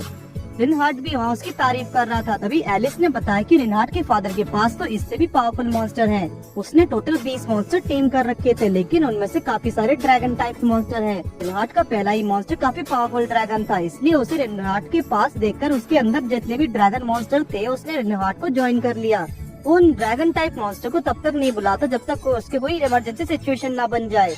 उनका इस्तेमाल नहीं करता, तो इसलिए वो माउंटेन पर रहते हैं। कोई बड़ा ड्रैगन सबसे ज्यादा ताकतवर है, वो वहाँ उसके बाकी के ड्रैगन्स का भी ध्यान रखता था। और एलिस के मॉन्स्टर एक दूसरे माउंटेन में रहा करते थे और उस माउंटेन में काफी सारे मेडिकल हर्ब्स हैं, तो उसके वुल्फ उन्हें को लोगों से बचाते थे। अब ब्रेक टाइम खत्म हुआ, वो लोग फिर से अब ready the share sensation practice करने के लिए जाते हैं। जिसके बाद ह्यूमा बताने लगा कि उसने मैजिकल माइंड में रहकर ट्रेनिंग करी थी और वो अब वाटर प्रूफ फैब्रिक भी बना लेता है, रिसर्च को दे देता है। जिसके बाद ह्यूमा गिल्ड के एडवेंचरर्स के साथ बैठा था, जो कि उसे कहता है कि ग्रिल फ्रॉग जल्दी ही आने वाले थे, तो कुछ समय ही वो लोग उन्हें पकड़ सकते थे। पर यहाँ पर मिया जानना चाहते थे कि ह्यूमा ने जो मॉन्स्टर को मारते वक्त कपड़े पहने थे वो उसने कहाँ से खरीदे। उन्हें फ्रॉग हंट करने के लिए कुछ अच्छे कपड़े चाहिए। ह्यूमा ने बताया कि मॉर्गन ट्रेडिंग कंपनी से उसको ये कपड़े मिले थे। वहाँ जाकर उन एडवेंचर्स को सर्च से मिलना होगा, वो इन लोगों को कपड़े दे देगा। तो सुनकर सभी निकल जाते हैं सर्च के पास जाने के लिए। रात में रिनहार्ट ह्यूमा को बताता कि वो लोग परसों निकलने वाले हैं लिवर बर्ड्स को पकड़ने के लिए। ह्यूमा भी एलियारा की तरह बर्ड्स के सॉन्ग से जरिए बात करने के लिए गिटार की ट्रेनिंग करने लगा। अब वो दिन भी आ गया जब रिनहार्ट की फैमिली को उस बर्ड को पकड़ने के लिए निकल गई।